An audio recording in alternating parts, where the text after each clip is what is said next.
ঠিক আছে, আমি বলবো, কিন্তু তার আগে আমার ব্যাঙের দলকে যদি তুমি হারাতে পারো তাহলে আমি তোমার সব প্রশ্নের উত্তর দেব। ঠিক আছে, আমি তোমার ব্যাঙের দলকে হারাবই।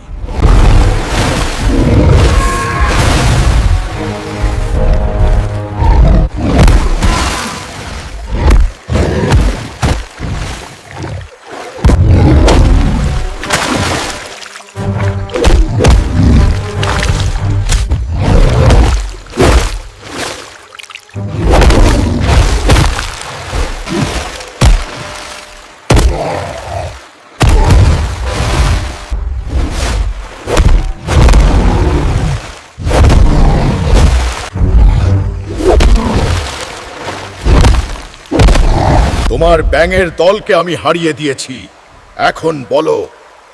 রাক্ষস কোথায় লুকানো আছে তা আমি জানি। তুমি চাইলে গুলোক ধাঁধা দিয়ে তার কাছে পৌঁছাবে। আমি তোমাকে সাহায্য করব। পরের পার্টে তোমাকে আমিই পাঠিয়ে দেব ওই রাক্ষসের গুহায়।